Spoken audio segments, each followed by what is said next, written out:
Assalamualaikum warahmatullahi wabarakatuh. Waalaikumsalam warahmatullahi wabarakatuh. Bapak Ibu sekalian, saya ucapkan terima kasih yang sebesar-besarnya atas waktu yang Bapak Ibu berikan untuk memenuhi undangan saya terkait dengan kegiatan destinasi atau berbagi budaya positif di kelas. Mari pertama-tama sebelum kita mulai acara, kita membuka acara ini bersama-sama dengan membaca basmalah. Bismillahirrahmanirrahim. Semoga acara ini bisa berjalan lancar dan hasilnya memberikan hasil positif bagi kita dan juga bagi murid-murid kita semua. Tidak lupa, mari bersama-sama kita lanjutkan bersyukur kepada Allah Subhanahu wa Ta'ala, Tuhan Yang Maha Esa, karena berkat nikmat dan karunia-Nya kita semua masih diberikan sehat, masih diberikan semangat untuk bisa berkumpul bersama di sini. Bapak Ibu sekalian, terkait dengan budaya positif atau yang kita lebih sering kenal istilah disiplin positif berbeda, itu mungkin Bapak Ibu sudah tidak terlalu asing lagi. Tapi tidak ada salahnya kalau pagi ini bersama-sama kita memperdalam lagi, belajar bersama lagi tentang hal-hal yang terkait dengan budaya positif tadi. Bapak Ibu, pada kesempatan pagi hari ini saya akan menyampaikan atau melakukan diseminasi tentang modul 1.4 terkait dengan kegiatan penggerak yang sedang saya ikuti. Di modul 1.4 ini kita akan membahas budaya positif. Tujuan dari kegiatan ini adalah yang pertama, saya akan berbagi tentang konsep-konsep kunci dalam modul 1.4 tentang budaya positif. Kemudian yang kedua, tujuannya adalah untuk berbagi pengalaman dan juga pembelajaran yang saya peroleh setelah menerapkan budaya positif ini di kelas saya. Nah, itu yang menjadi tujuan kita pada pagi hari ini. Bapak Ibu, apa saja sih yang menjadi konsep-konsep kunci dalam budaya positif? Yang pertama adalah Bapak Ibu, perubahan paradigma belajar. Nah, perubahan paradigma belajar yang dikaitkan dengan filosofi KKB. Kemudian yang kedua adalah tentang disiplin positif. Yang ketiga tentang motivasi perilaku manusia. Yang keempat nanti tentang kebutuhan dasar manusia. Yang kelima tentang posisi kontrol dan juga restitusi. Yang keenam tentang tindak-tindak keras. Yang ketujuh nanti tentang segitiga restitusi. Dari ketujuh istilah ini ada yang sudah familiar, ada yang belum. Bisa restitusi. Restitusi. Oke, nanti kita berarti lebih berdalam untuk terkait dengan restitusinya. Yang lain ini istilah-istilah lain sudah cukup familiar ya Bapak Ibu. Oke, kita coba masuk ke yang pertama tentang perubahan paradigma belajar. Bapak Ibu, menurut filosofi belajar kita sebagai guru itu diibaratkan sebagai seorang petani. Petani yang menanam bibit tumbuhan bibit tanaman. Apa sih yang harus dilakukan seorang petani agar tanamannya itu bisa tumbuh dengan baik? Merawat termasuk menyiram. Mungkin sebelum bibitnya ditanam harus dicampur dulu, gitu ya. Terus apa lagi Pak? Diolah, betul. Terus nanti dirawat dengan pupuk, diberi air dan sebagainya. Tujuannya agar si bibit ini bisa tumbuh secara maksimal sampai buah otomatis itu yang kita harapkan. Kalau kita menanam jagung dan kita menanam padi, adakah perlakuan yang berbeda untuk dua tanaman ini? Ada ya, harus ada dua perlakuan yang berbeda untuk dua jenis tanaman yang berbeda. Nah, begitu kira-kira apa yang harus kita lakukan pada murid kita sebagai petani, waktu di petani dan kita itu adalah bibit-bibit tumbuhan yang harus kita kembangkan, maka kita harus menyiapkan lahannya. Berarti harus menyiapkan kelas kita menjadi kelas yang menyenangkan, kelas yang bisa bisa memberikan lingkungan belajar yang baik buat mereka, yang ramah anak, yang melindungi, ya, yang otomatis juga aman. Sehingga harapannya bagaimana? Harapannya murid kita bisa berkembang karakternya sesuai dengan kodratnya. Kita tidak bisa mengubah padi menjadi jagung, tapi kita bisa mengoptimalkan pertumbuhan si padi ini dengan si jagung. Tentu saja dengan perlakuan yang sedikit berbeda. Untuk padi kita butuh air yang cukup banyak, untuk si jagung tidak perlu air yang cukup banyak. Kira-kira. Kemudian padi, menanam padi saat ini dengan dibandingkan beberapa tahun yang lalu, mungkin ada sedikit perbedaan atau tidak, Bapak? Iklim, betul sekali, perubahan iklim. Sekarang musim kemaraunya jadi lebih panjang. Mungkin dulu kita nggak usah mengairi dalam jumlah yang terlalu banyak, sudah cukup. Tapi sekarang untuk bisa sifat ini tumbuh dengan baik, kita harus mengairi dengan lebih banyak. Nah, kondisi siswa kita juga saat ini seperti itu. Kalau dulu mungkin kita jadi lebih mudah melontar gitu deh anak-anak ini karena belum ada faktor lingkungan yang mempengaruhi. Sekarang faktor lingkungan yang sangat berpengaruh pada siswa kita apa? HP. Kadang-kadang kita juga dulu di kelas lebih asik mereka main HP daripada memperhatikan itu. Tapi itulah kondisinya. Jadi kita memang harus kalau orang yang ngomong pertanyaan lebih ada khusus ya pertanyaan dulu. Itu ya kira-kira. Coba mungkin ya untuk belajar atau ada yang kita diskusikan dulu sebelum melangkah ke materi nanti Bapak Ibu. Cukup ya? Oke, kita lanjut ke disiplin positif. Kalau istilah ini sudah kita kan sudah lihat Bapak Ibu. Disiplin positif itu adalah disiplin yang muncul dari dalam diri seseorang. Motivasi internal yang lebih kuat untuk mau melaksanakan disiplin tersebut. Untuk apa mereka berdisiplin? Itu bisa membantu potensi diri menuju sebuah tujuan. Atau bisa dikatakan disiplin positif itu adalah sebuah motivasi untuk mengontrol diri, menguasai diri, untuk memilih tindakan yang sesuai dengan nilai-nilai kebaikan atau kebajikan universal. Apa sih nilai-nilai kebajikan universal itu?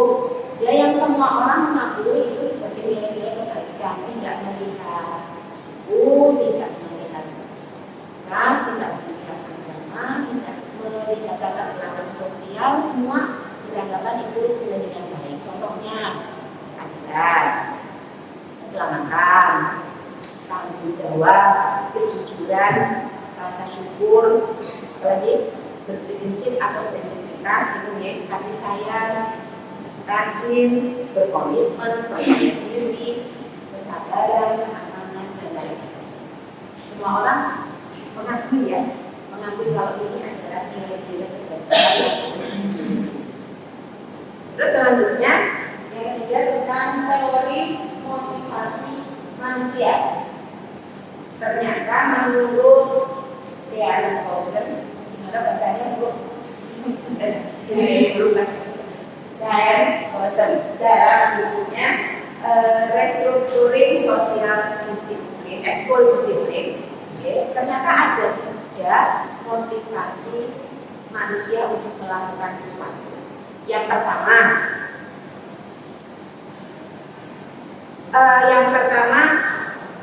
menghindari ketidaknyamanan atau hukuman. Ya, yang pertama itu menghindari ketidaknyamanan atau hukuman. Kayaknya ini semua orang lebih sering termotivasi untuk yang nomor 1 ini. Ya, kemudian yang kedua mendapat imbalan atau mendapat penghargaan dari orang lain. Kemudian yang ketiga motivasinya adalah menjadi orang yang diinginkan. Menjadi orang yang diinginkan, yang menghargai dirinya sendiri dengan nilai-nilai yang dia percaya. Dari ketiga ini, yang paling ideal yang mana kira-kira untuk bisa menumbuhkan motivasi prinsip yang bertahan lama. Ya.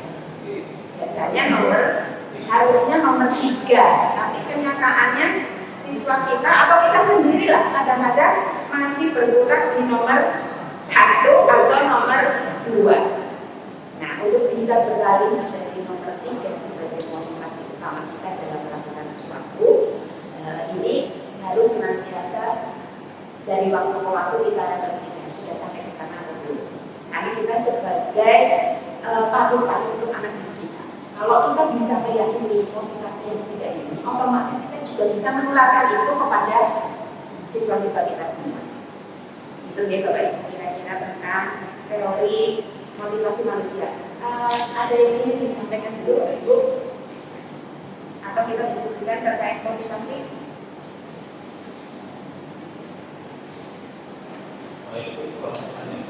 Proses. Iya, jelas butuh. Dan kadang-kadang namanya siklus bisa balik lagi ya? Bisa. Mungkin ada perubahan kondisi yang menyebabkan seperti itu. Dalam kehidupan sehari-hari bolak-balik itu sering. Dan kita memang harus melewati beberapa siklus ini kalau mau mencapai kestabilan tadi. Nah, anak-anak pun sebetulnya sama seperti ini. Kadang-kadang sudah sampai motivasinya kayak nomor 3, tapi mungkin di rumah ada masalah atau di sekolah ada masalah dengan temannya atau dengan gurunya. Nanti balik lagi motivasinya menjadi sekat atau yang lain. Nah, ini yang harus kita coba. Makanya bagaimana kita harus belajar sebagai orang bisa belajar kondisi. Terus selanjutnya kebutuhan dasar manusia yang keempat. Kebutuhan dasar manusia. Menurut penelitian ternyata tentang teori kontrol ini semua perilaku manusia itu pasti ada tujuannya. Dan semua perilaku manusia itu pasti ada yang mendorong atau yang menjadi dasar.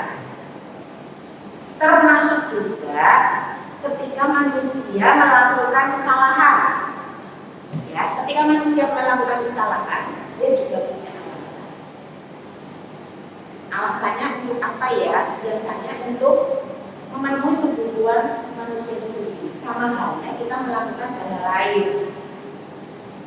Ya, alasannya biasanya untuk memenuhi kebutuhan dasar dari manusia. Apa saja sih kebutuhan dasar itu?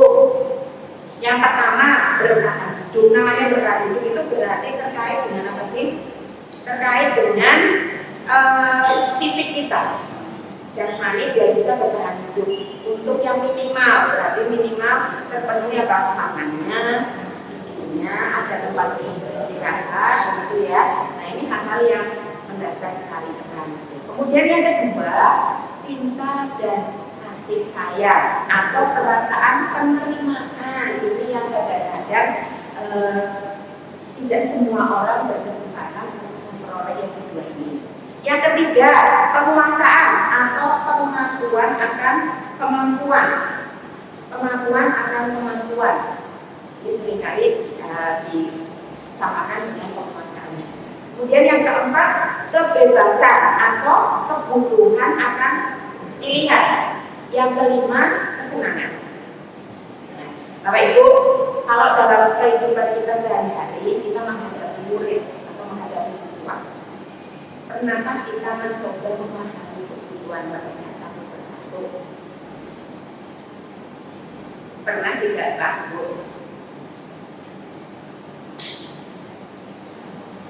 Satu-satu belum, tapi biasanya kalau ada kejadian, kalau ada kejadian baru kita mencoba, ya kita menghadapi. Oke, Bu, tadi kan ada berapa Bu? 16 kali 36. Kang Mawar berapa Kak? 8 kali 36. Banyak. Ada yang lebih banyak di kelasnya. Kayaknya paling banyak Pak Mawar lah. Kalau kita harus mengenal kebutuhannya satu persatu dengan detail berarti tidak mungkin. Tapi minimal kita berusaha bisa memindai kebutuhan mereka. Kalau ada kejadian kita berusaha mencari tahu apa sih yang menjadi alasan mereka melakukan sesuatu itu. Sering nggak kadang-kadang menemui anak sih nggak bisa diam, usir terus, gerak terus. Kalau dulu kejadiannya seperti ada sesuatu di belakang, benar atau tidak? Pernah mengalami yang seperti itu? Ada? Bisa cerita sama Bu Eda, Pak Joko ada cerita? Bu Rahma yang sekarang dihadapi contohnya. Kalau saya ada satu siswa masuk yang itu mas, katanya kalau ditanya dia mau pusing, dia juga ada surat dengan pokoknya ada semuanya. Itu katanya seperti itu. Jadi kalau satu minggu bisa 4 kali nggak masuk, atau 3 kali nggak masuk, katanya isinya seperti itu. Nah setelah ditelusuri lagi ternyata ada kaitannya dengan dasar manusia yang dari kesemuanya itu lebih ke keluarganya itu, kondisi keluarganya. Jadi juga kaitan dengan masalah juga. Memang jauh dari ekonomi yang kurang dia.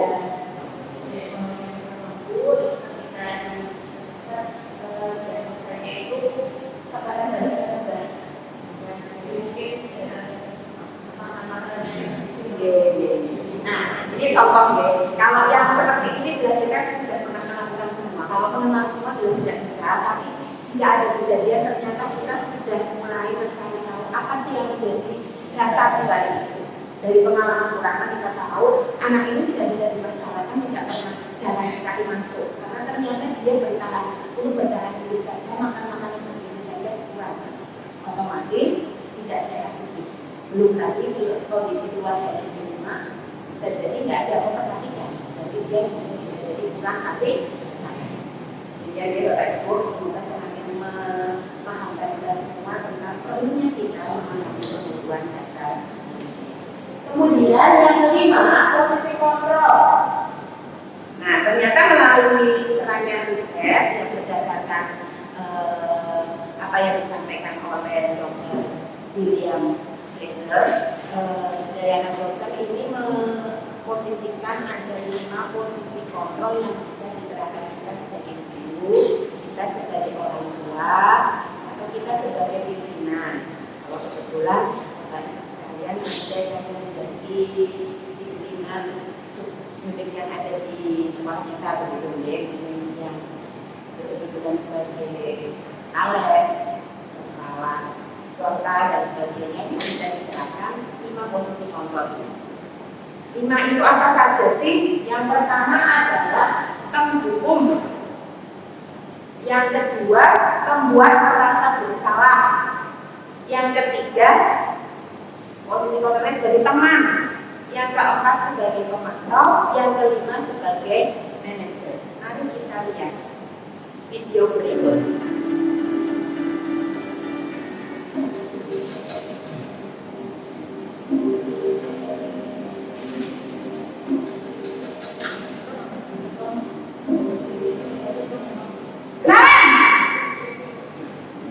Sini kamu. Selamat pagi Bu. Selalu terlambat. Kamu deh pasti terlambat. Maaf Bu, saya Apa? Apa coba? Alasan kamu apa lagi? Kapan sih kamu tidak terlambat? Malas sekali ya kamu jadi anak. saya Dasar pemalas. Gak kapok-kapok sih kamu. Sudah berapa kali terlambat? Sana, kamu keliling lapangan basket 2 kali. kenapa saya harus ke lapangan basket Bu? Kenapa? Kamu melawan ibu. Berani-beraninya jawab. Sudah terlambat, masih berani jawab pula. Sekarang, keliling lapangan basket 5 kali sekalian. Biar kapok. Cepat. Pergi sana ke lapangan basket.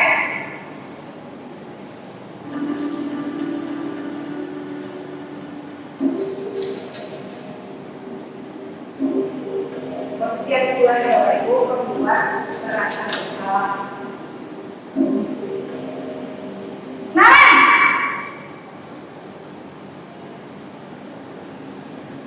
Selamat pagi Bu. Naren! Kamu kenapa terlambat lagi, nak?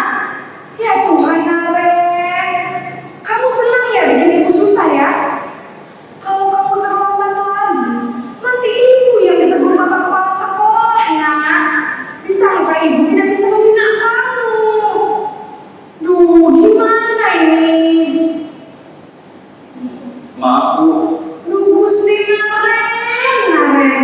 Kamu suka ya kalau ibu tegur bapak kepala sekolah? Terus, sekarang ibu harus tulis apa ya di buku absen? Ini kamu sudah sering terlambat loh. Ibu harus apa coba? Maaf Bu. Maaf sekali. Ya sudah, lain kali jangan bikin ibu susah lagi anak ya. Ibu tidak akan apa lagi kalau kamu begini terus. Bisa jantungan kalau ibu tegur bapak kepala sekolah. Sana cepat ke kelas. Maaf ya Bu. Maaf sekali. Ketiga, posisi sebagai teman. Coba diperhatikan intonasi suara dan sebagainya gitu. Naren!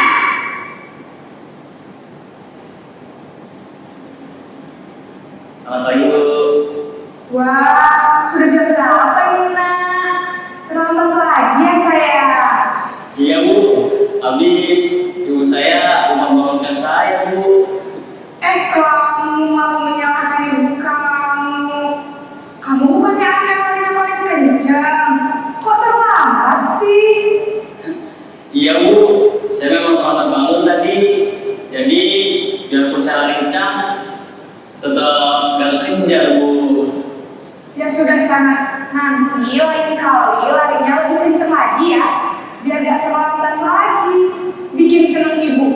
Demi ibu. Bisa kan? Bisa lah Bu. Ya sudah sana masuk kelas. Ibu beresin urusan absen kamu. Kamu ini ada-ada saja. Apa? Pengamat atau pemonitor?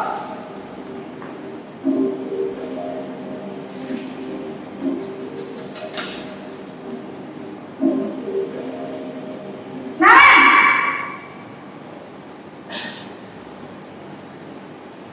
Selamat pagi Bu.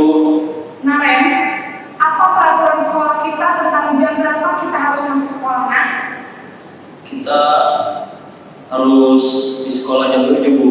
Iya betul, sekarang sudah jam 7.20. Naren sudah tahu konsekuensinya jika terlambat hadir. Paham Bu. Saya harus tinggal kelas pas jam istirahat selama 20 menit. Iya benar, konsekuensinya demikian. Jadi nanti jam 9.30 pas istirahat, kamu harus tinggal di kelas, kerjakan tugas tambahan untuk ketinggalan kamu, ya? Baik Bu.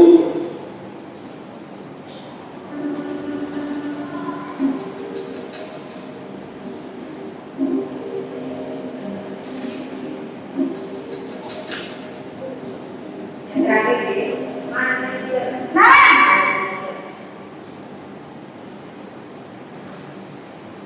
Selamat pagi Bu. Selamat pagi Naren. Maaf Bu, saya terlambat. Iya, sekolah masuknya jam 7, sekarang sudah jam 7.20. Jadi sekarang bagaimana ini Naren? Maaf Bu, saya lupa setel alarm saya semalam. Baiklah, menurut kamu, keyakinan sekolah yang mana yang perlu kamu tingkatkan? Menghargai diri sendiri dan orang lain mungkin ya Bu. Setuju. Jadi, apakah Naren meyakini prinsip saling menghormati tersebut? Iya Bu, saya meyakininya. Apakah Naren bersedia memperbaiki masalah keterlambatan ini? Bersedia Bu. Bagaimana kamu akan memperbaiki masalah keterlambatan ini? Saya akan coba untuk tidak lupa menyetel alarm saya Bu. Baik, kalau kalian mau menyetel alarm di rumah, ada orang yang kira-kira bisa bantu mengingatkan tidak? Ada Bu, kakak saya, Kak Emma. Ada lagi selain Kak Emma? Selain Kak Emma, ada ibu saya. Baik, jadi yang mengingatkan Naren adalah Kak Emma dan ibu kamu ya. Kira-kira akan mulai setel alarm kapan nih Naren? Setelah pulang sekolah, akan segera saya lakukan. Baik, jadi Naren akan setel alarm untuk bangun besok pagi dan akan diingatkan oleh kakak dan ibu dan Naren ya. Ada lagi yang mungkin perlu dilakukan Naren agar tidak terlambat bangun lagi. Tidak ada Bu. Baik Naren, terima kasih untuk kerjasama kamu. Sekarang kamu perlu kembali ke kelas untuk belajar. Baik Bu, terima kasih.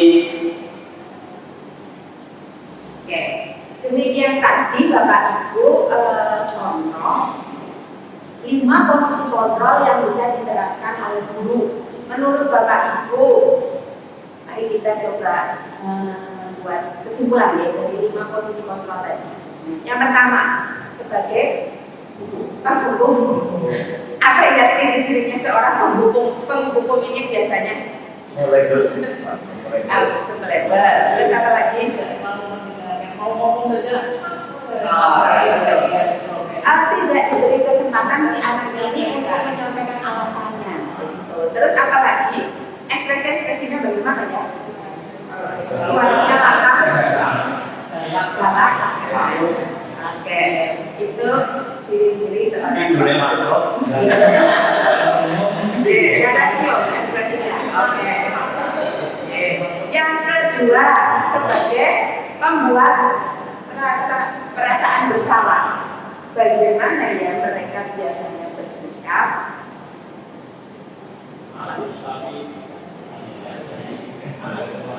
Oke, biasanya kalimatnya itu halus, betul nih Pak. Terus tapi itu memojokkan siswa, betul ya? Memojokkan siswa jadi ya bisa jadi nantinya menjadi merasa sebagai pribadi yang gagal, tidak bisa memenuhi apakah harapan si ibu tadi gitu ya. Terus yang lain-lain apa tadi?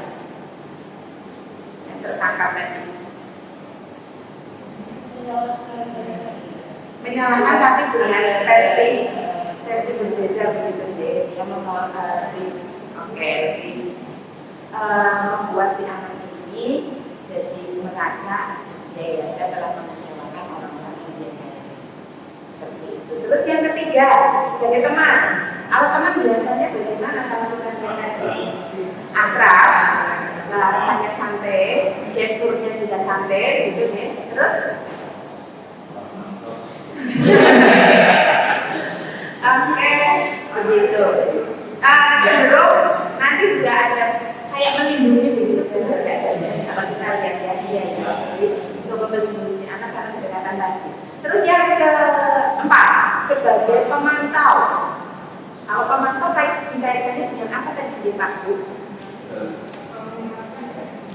Mengingatkan, terus dikaitkan dengan apa tadi? Kalau pemantau itu aturan yang sudah ada. Tadi ada konsekuensi yang disampaikan? Ada. Kalau ada konsekuensi berarti itu jelas sudah ada aturan, sudah ada kesepakatan yang didahului. Terus yang kelima, manajer. Kalau manajer bagaimana tadi Bapak Ibu perhatikan?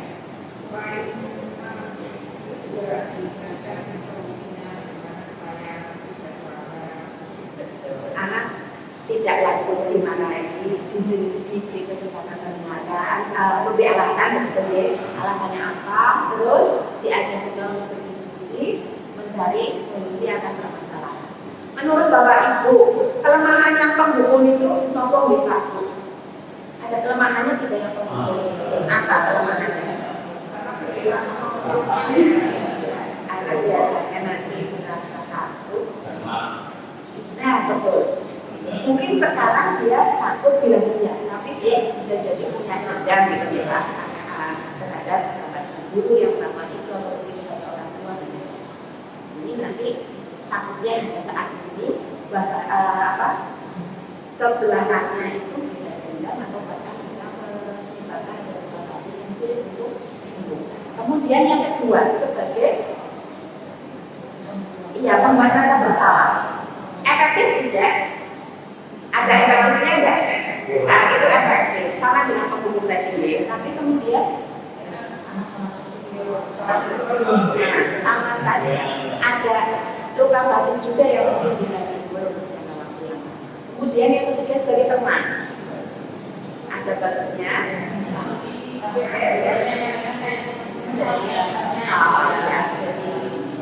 hanya tidak ada batasan antara siswa. Kemudian kira-kira si Maren tadi manutnya cuma sama si tiket itu, bisa sama guru lain seperti itu tidak Pak?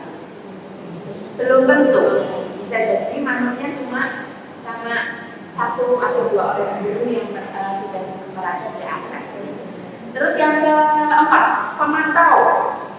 Pemantau. Ini seperti ketika kita masih punya buku ya Bapak Ibu. Nah, jadi seperti itu. Ada ya sebetulnya ada baiknya nggak di sini? Ada baiknya karena anak tahu ada konsekuensi yang harus dia lakukan dan biasanya konsekuensinya itu tidak jauh dari permasalahan yang dia buat gitu. Terlambat, kalau terlambat dia ketinggalan pelajaran juga. Ya, makanya nanti konsekuensinya ditambah. Kalau tadi yang pemukul, masalahnya itu terlambat, tapi bisa ngapain ibu? Ada kaitannya dengan perbaikan terlambatnya itu tidak ada sama sekali. Terus yang kelima yang terakhir, yang manajer. Kalau yang manajer bagaimana Bu? Bagus, ya, bagus. Karena tidak hanya berlaku saat itu, dia juga dibiasakan untuk ya, jadi yang paling ideal itu yang terakhir. Tapi bisakah kita selalu menerapkan memposisikan diri di posisi yang kelima itu? Lama-lama bisa. Kalau kita belum akrab dengan siswa, kita belum dalam tanda kutip menjadi teman untuk siswa ini, bisa nggak kita mengajak dia diskusi dengan enak seperti itu? Belum tentu. Oh, iya. Berarti siklus itu sama dengan hasilnya di materi tentang motivasi. Di sini juga bisa siklus ini kita berganti-ganti sesuai dengan kondisi yang kita hadapi. Kadang-kadang kita perlu menjadi teman, kadang-kadang kita perlu menjadi pengontrol. Kalau dia belum punya kemampuan sendiri untuk memanage dirinya sendiri, tapi ketika dia sudah mampu, kita hanya bisa menjadi prosesnya bisa secara bertahap sampai mencapai posisi yang kelima. Itu ya Bapak Ibu. Berarti saya tidak akan bahas lagi ini karena Bapak Ibu sudah menyimpulkan sendiri-sendiri. Betul ya simpulannya tadi ya Pak Ibu? Sudah menyimpulkan sendiri orang hukum seperti apa? Biasanya pakai fisik, bisa juga dengan verbal. Nanti sudah terbukti, sudah disimpulkan oleh Bapak Ibu juga. Kemudian sebagai posisi komponen sebagai pembatasan bersalah juga sama, ya tadi sudah tersimpulkan oleh Bapak Ibu sekalian. Jadi bisa kita lanjut sebagai teman, iya betul ya, tidak menyakiti, namun akan tetap berupaya mengontrol murid tapi dengan cara-cara yang persuasif biasanya. Tapi ada kemampuan untuk mengontrol itu ya sebetulnya tidak. Terus selanjutnya pemantau, lebih bisa memisahkan hubungan pribadi ya dibandingkan dengan teman kalau pemantau. Tapi tetap saja tadi itu ada refleksinya apa ya, ada kemauan untuk mengontrol juga dan membiarkan anak muncul sendiri kesadaran dari ini yang paling ideal tapi sudah Bapak Ibu simpulkan. Terima kasih karena ternyata sudah memperhatikan dengan baik videonya ya Bapak Ibu dan bisa membuat simpulan sendiri terkait dengan. Terus selanjutnya keyakinan kelas. Nah, ternyata menurut dari dosen, kita juga tetap harus sebagai guru harus senantiasa memperbaharui keyakinan kelas kita. Saya yakin Bapak Ibu semua sudah memiliki keyakinan kelas masing-masing, yang sebagai wali kelas, yang sebagai guru mapel, semuanya sudah punya keyakinan kelas masing-masing, sudah membuat bersama dengan siswa. Betul nomor tidak Bapak Ibu? Betul. Tapi ternyata kita tidak boleh cepat puas dengan apa yang sudah kita buat, kita juga harus melakukan refleksi. Tujuannya agar apa yang menjadi keyakinan kelas itu selalu sesuai dengan kondisi yang terjadi di kelas tersebut. Bisa jadi setengah tahun ke depan kebutuhannya sudah berbeda, ya, dibandingkan hari ini. Nah, keyakinan kelas ini coba nanti harusnya dikaitkan dengan tadi yang sudah kita pelajari sebelumnya, kebaikan atau dikaitkan dengan nilai-nilai kebajikan diri bersama. Misal kita ambil ada kasus, ada peraturan kenapa sih harus pakai helm? Kenapa harus pakai helm? Kalau berkaitan dengan keyakinan diri, kebijakan diri kita, keyakinan diri bersama ini dikaitkan dengan keselamatan. Kemudian ada lagi, kenapa sih aku COVID kemarin? Kenapa sih aku pakai masker? Harus sering cuci tangan? Kaitannya dengan nilai kesehatan dan keselamatan. Nah, inilah ya nilai kesehatan, nilai keselamatan ini disebut dengan keyakinan. Kalau seorang murid punya keyakinan akan nilai-nilai yang dia punya, otomatis dia akan lebih bisa memunculkan motivasi dari dalam diri seseorang untuk selalu tertib, daripada dia hanya sekedar menghafal kalimat-kalimat yang ada di peraturan itu tanpa tahu tujuannya itu untuk apa. Itu dia Bapak Ibu kira-kira tentang keyakinan kelas mengapa penting. Nah sekarang keyakinan kelas itu ciri-cirinya seperti apa sih? Biasanya abstrak, lebih abstrak daripada peraturan, betul atau tidak?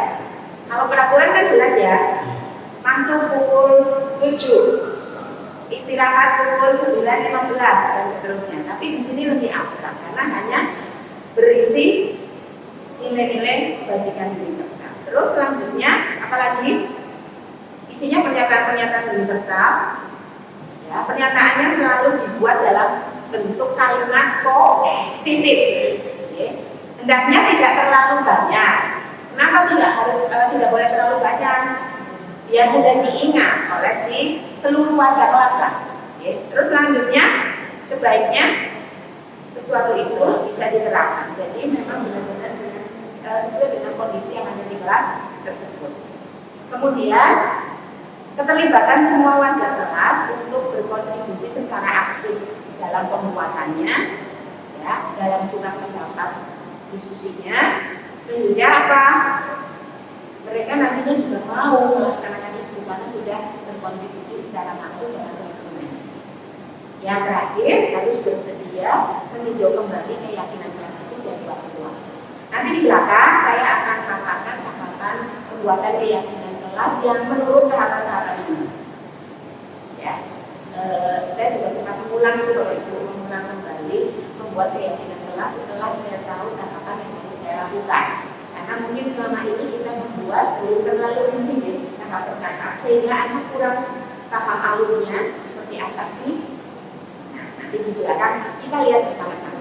Terus selanjutnya langkah mengganti peraturan kelas menjadi kesepakatan kelas itu bagaimana? Yang pertama, menyepakati dulu peraturan kelas yang perlu disepakati oleh warga. Jadi mulainya dari peraturan. Kenapa mulai dari peraturan? Karena lebih rinci begitu deh, lebih rinci. Terus dari peraturan dilakukan diubah menjadi kalimat positif. Kalau ada yang belum kalimatnya positif, misalnya dilarang buang sampah sembarangan. Negatif ya, berarti itu harus positifkan dulu. Kemudian yang ketiga, menyalahi peraturan menjadi keyakinan kelas. Berarti tadi, kenapa diharapkan membuang sampah pada tempatnya? Biar kelasnya bersih. Terus mendiskusikan gambaran perilaku yang mencerminkan keyakinan kelas tadi. Agar kelas untuk menjaga kebersihan, berarti pada kelas harus ngapain saja diuji. Jadi nanti ketika muncul suatu keyakinan yang singkat itu, anak-anak sudah tahu indikator untuk bisa mencapai keyakinan tersebut bagaimana. Nah, caranya bisa ada ini. Kemudian mendiskusikan mengenai peran seluruh kelas, ya, seluruh warga kelas. Yang terakhir meninjau secara ulang, ya, meninjau ulang keyakinan kelas secara bertahap. Kira-kira. Nah Bapak Ibu, mari kita berefleksi. Sudah semua tahapan ini kita lakukan atau belum? Bapak Ibu lakukan sudah atau belum? Sudah sebagian. Di samping Pak, saya juga ketika belum mendapatkan mobil ini, dan sudah membuat keyakinan kelas, tapi belum serinci ini, belum sesuai dengan tahapan ini. Tidak ada salahnya kalau Bapak Ibu sekarang sudah tahu, mari kita revisi kembali keyakinan kelas yang sudah didapatkan. Tujuannya biar mereka semakin paham peran mereka masing-masing dari awal sampai dengan pengawalannya seperti apa. Itu di Bapak Ibu. Sebelum materi ini sudah mulai bosan di Pak Bu. Ya kok, Pak Bu, nanti bener Pak. Nah, berhitung ya Pak Bu. Nanti kalau yang nggak pas berarti lagi ngantuk.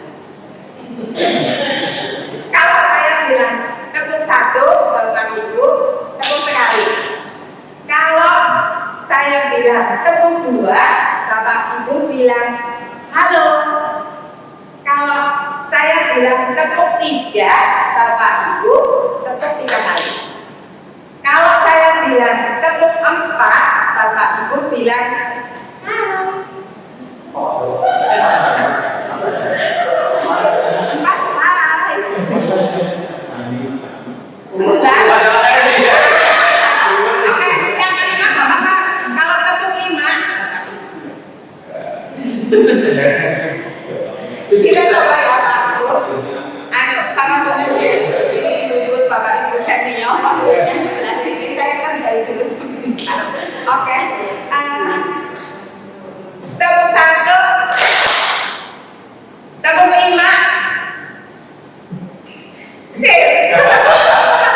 tepuk 1, tepuk 3,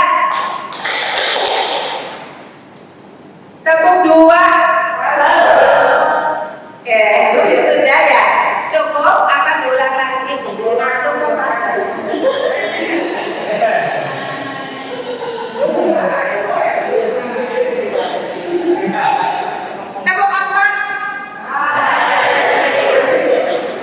Nanti kalau kondisinya sudah mulai tidak kondusif, kita ulang lagi tepuk ini ya Pak Bu. Biar ingat-ingatnya nggak terlalu sulit, oke? Sekarang kita lanjutkan ke hukuman, konsekuensi, dan restitusi. Kalau kita menjalankan suatu keyakinan kelas pada kenyataannya di lapangan, semuanya bisa konsisten untuk menjalankan keyakinan tadi, Bapak Ibu. Bisa konsisten semua tidak? Tidak. Ada kalanya terjadi pelanggaran terhadap keyakinan kelas yang sudah disepakati. Nah, ketika itu muncul, nanti kita bisa seringkali akan muncul respon terhadap pelanggaran tadi. Bisa berupa hukuman, bisa berupa konsekuensi, bisa juga berupa restitusi. Nah, kita lihat satu persatu. Kalau hukuman seperti tadi nih, yang kasusnya Maren, tidak direncanakan, terlambat, terus tahu-tahu suruh lari lapangan basket 2 kali. Anaknya tanya enggak? Kok suruh lari? Ya iya, dia tidak tahu kok akan diberi hukuman itu. Ya, itu ciri dari hukuman. Biasanya yang lebih dominan si guru atau si siswa dalam kondisi ini, gurunya yang akan lebih dominan. Nah, hukuman bisa berupa fisik, bisa juga berupa kata-kata atau terus selanjutnya, ya benar, konsekuensi. Kalau konsekuensi biasanya sudah terencana. Kita tadi bisa lihat dalam kasusnya Naren. Ketika ditanya, ini jam berapa Naren? Jam 7. Ini jam berapa? 7.20. Maksudnya harusnya jam berapa? Jam 7. Ketika dia ditanya konsekuensinya apa, Naren sudah bisa dengan cepat langsung menjawab. Mengapa? Karena kalau konsekuensi biasanya sudah dibahas dan disetujui oleh murid dan guru sebelumnya. Itu ya Bapak Ibu. Nah, konsekuensi ini tetap biasanya hanya membuat nyaman dalam jangka pendek. Terus selanjutnya yang berikutnya adalah restitusi. Tapi sebelum ke restitusi, coba kita latihan dulu dari beberapa kejadian ini, menentukan mana yang hukuman, mana yang konsekuensi, karena kadang-kadang hampir sama, tapi kalau situasinya berbeda itu menjadi sesuatu yang berbeda juga. Yang pertama, mencatat 100 kali di dalam buku hukuman. Lari mengelilingi lapangan basket 2 kali karena terlambat, hukuman. Murid diminta untuk push up karena tidak menggunakan masker. Menggantikan kertas tugas teman yang telah dicoret-coret. Menggantikan kertas tugas teman yang telah dicoret-coret. Konsekuensi, oke. Membersihkan tumpangan air di meja. Konsekuensi, meminta murid tidak mengenakan sepatu seharian di sekolah karena tidak mengenakan sepatu hitam. Terus yang ketujuh, lari mengelilingi lapangan basket 2 kali karena terlambat 10 menit untuk PJOK. Coba kita lihat. Benar kabeh apa ya? Betul semua ya?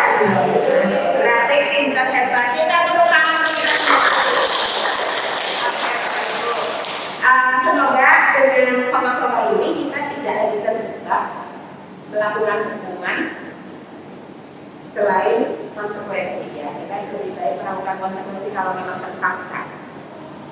Nah, sekarang restitusi. Restitusi adalah proses menciptakan kondisi bagi murid untuk memperbaiki kesalahan mereka. Kalau kita sedang menjadi manajer, sebetulnya kita sedang menjalankan profesi sebagai manajer, sebetulnya kita sedang berusaha menjalankan hal-hal yang namanya restitusi. Tujuannya untuk apa sih restitusi ini? Tujuannya agar mereka dapat menjadi karakter yang lebih kuat ketika kembali ke kelompoknya. Oke, ini proses kolaboratif, harus ada kerjasama antara guru dan murid. Oke, terus, nah, ciri-ciri restitusi bagaimana? Yang pertama, belajar dari kesalahan. Yang kedua, berusaha memperbaiki hubungan dulu. Terus yang ketiga, menawarkan, bukan memaksa. Yang keempat, restitusi diri adalah cara berbagi. Restitusi diri sendiri yaitu cara yang berbagi. Yang kelima, menuntun untuk melihat ke dalam diri.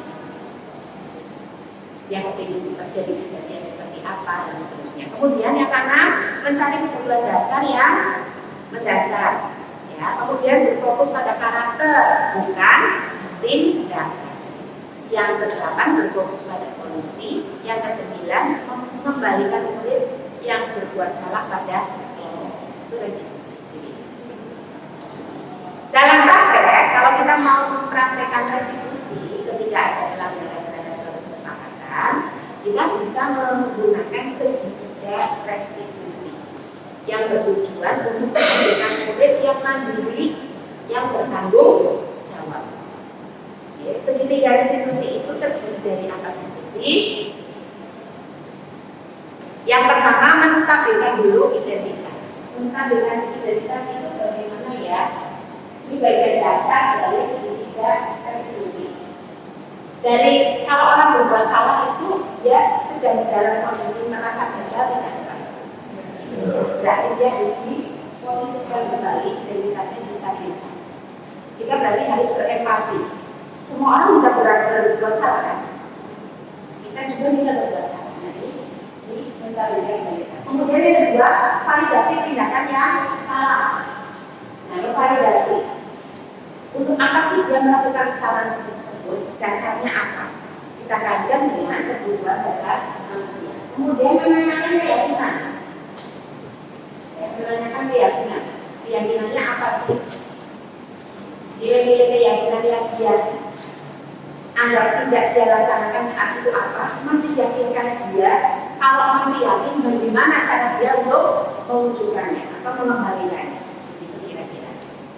Nah, kalimat-kalimatnya misalkan dengan yakin seperti apa? Berbuat salah itu tidak apa-apa dan seterusnya. Empati dulu lah di awal-awal. Kemudian untuk memvalidasi, misalnya kalau ada kasus seorang siswa berantem karena mempertahankan prinsip, kita perlu berempati tidak dengan cara dia yang ingin mempertahankan prinsip ini? Perlu, tapi cara dia dengan menggunakan kekerasan betul atau tidak? Kurang tepat. Nah, ini kita harus membuka dialog untuk memvalidasi. Kemudian menanyakan bagaimana dia bisa tidak berulang lagi, siapa yang bisa dilibatkan dengan kondisi tersebut. Agar segitiga restitusi bisa berjalan dengan baik, ini harus dikaitkan dengan nilai-nilai kebajikan diri bersama. Itu ya Bapak Ibu, itu simpulannya dari restitusi.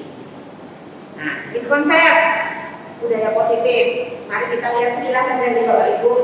Karena sudah 2 tahun kita menerapkan disiplin positif di sekolah kita. Yang selama ini mungkin menjadi kegagalan kita, mari kita lihat. Penerapan budaya positif berarti tidak ada peraturan atau konsekuensi. Ini ternyata miskonsep. Boleh tidak ada peraturan, ada konsekuensi boleh, cuma nanti dalam kita kontrol manajernya itu kita gimana ya? Nah, itu peran kita di sana. Betul. Iya.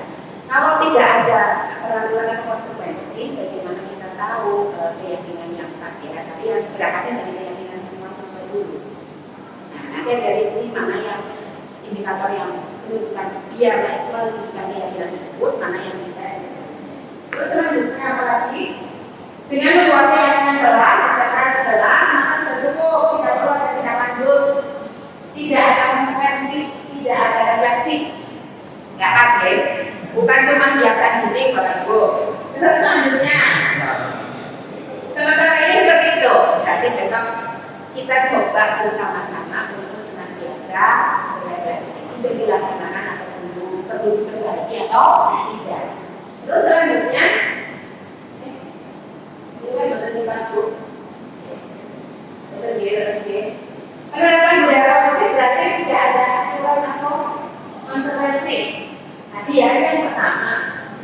dengan membuat keyakinan kelas dan kembali lagi.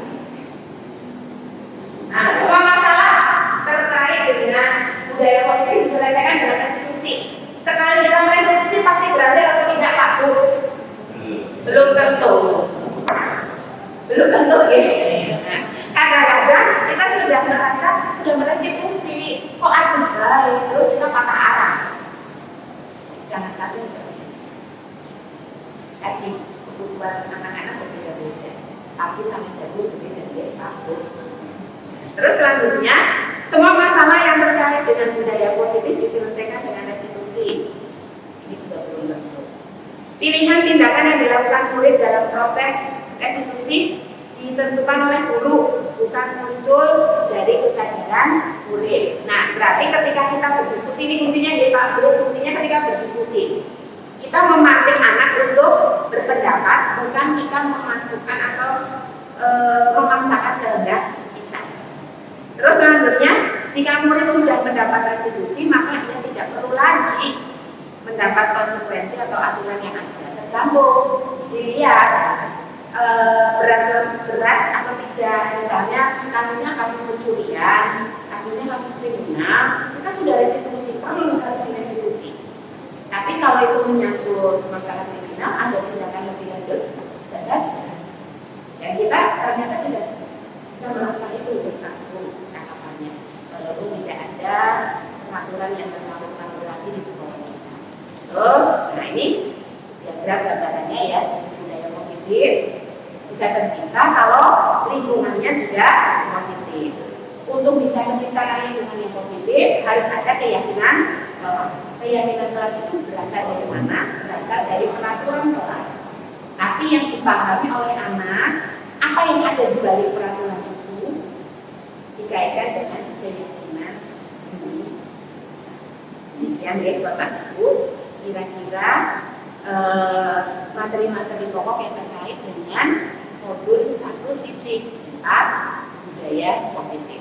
Sekarang di bagian 2, saya tinggal berbagi pengalaman saja terkait penyusunan dulu apa nih?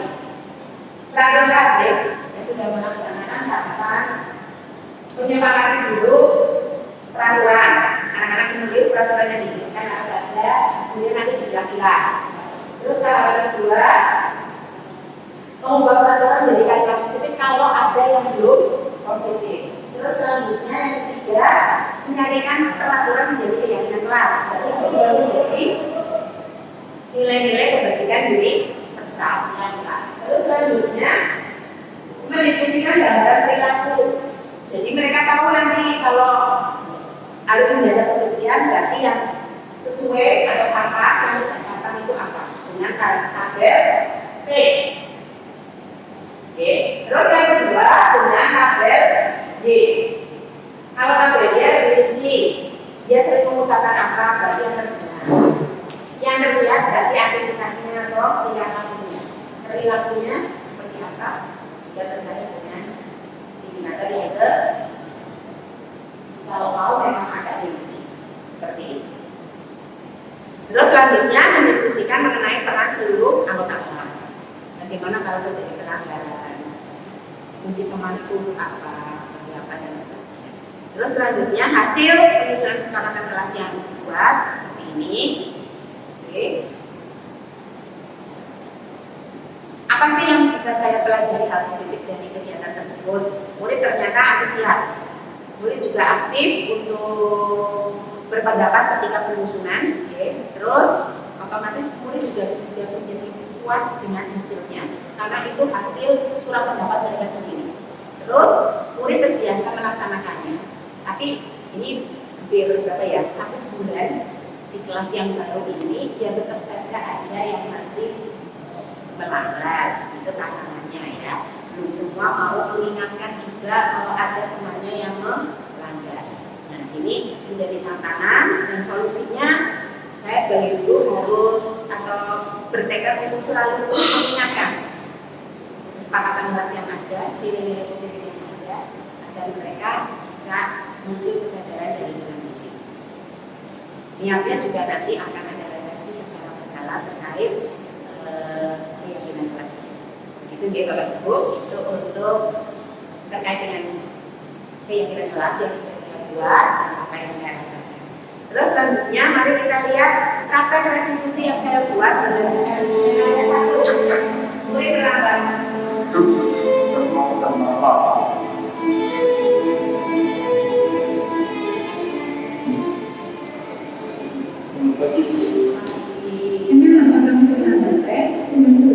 Pagi-pagi bangunnya kesiangan dulu. Kalau boleh tahu, kenapa itu sih? Maaf Bu, dari malam saya bisa belajar biologi sampai larut malam Bu.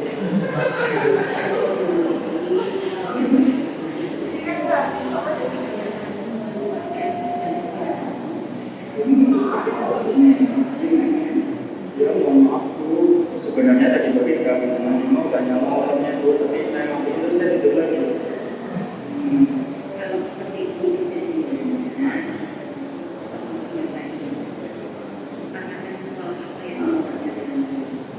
Saya melanggar ketertiban sekolah tentang perangkatnya, seharusnya jam 7 sudah berada di sekolah.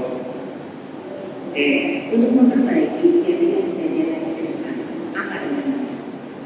Kedepannya saya mau bilang ke ibu sama kakak saya, jika saya jam 5 dari sekolah bangun sekali bangun.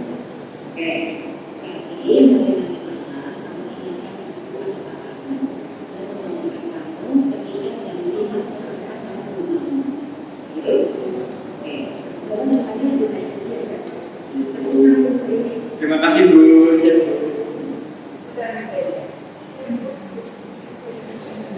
Terus situasi yang kedua adalah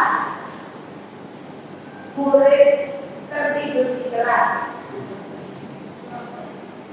Nanya, tertidur di kelas. Oke, anak-anak kita lanjutkan materi itu baca dulu ya. Yang siklus menstruasi.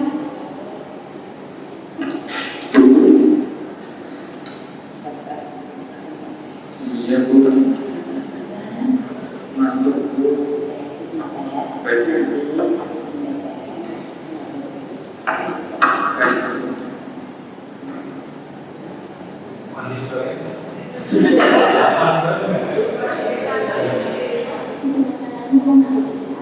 Biasanya kamu harus kalau belajar biologi. Maaf Bu. Tadi malam saya bisa nonton sampai di bawah terus pulangnya malam. Jam berapa? Tadi malam jam 1 pas perjalanan doang Bu.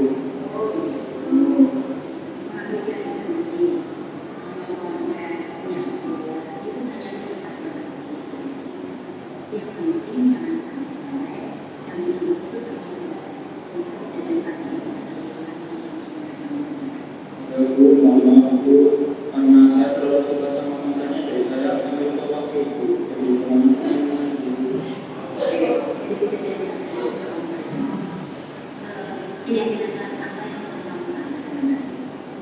Saya mulai disiplin kelas dan tidak menghormati guru kelas. Dasarnya saya mendengarkan guru menerangkan pelajaran, tetapi saya tidak di kelas Bu.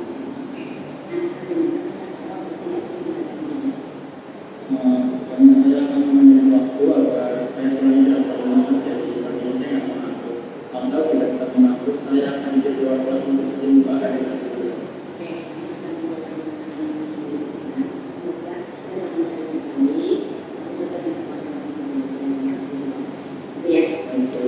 Terima kasih Bu.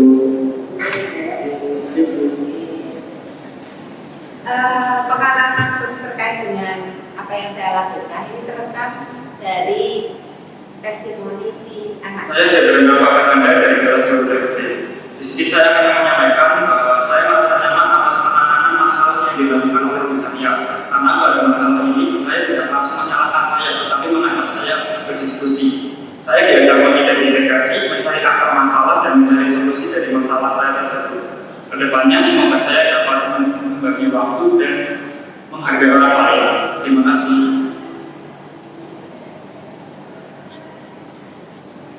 Begitu dia Pak Bu, kegiatan berbagi dari saya semoga cukup bermanfaat dan ada nilai-nilai yang bisa kita ambil untuk memperkuat pemahaman kita tentang budaya positif. Monggo Bapak Ibu menuliskan referensi kegiatan hari ini dengan membuat refleksi praktek Pak Bu terkait dengan peristiwa, perasaan, pembelajaran yang diperoleh dan penerapannya ke depan. Monggo pun serat, saya tutup dulu ya Pak Bu, nanti hasil refleksi Bapak Ibu monggo dikumpulkan kepada saya. Oke. Sekali lagi terima kasih atas waktu yang telah Bapak Ibu berikan. Mohon maaf apabila dalam kegiatan ini banyak tutur kata perkataan yang kurang pas. Oke, Pak Bu, semoga yang kita lakukan hari ini akan memperbaiki pemahaman kita tentang budaya positif dan juga nantinya kita bisa melakukan pembimbingan yang lebih baik lagi kepada murid-murid kita terkait dengan budaya positif. Wabillahi taufiq wal hidayah. Wassalamualaikum warahmatullahi wabarakatuh. Waalaikumsalam.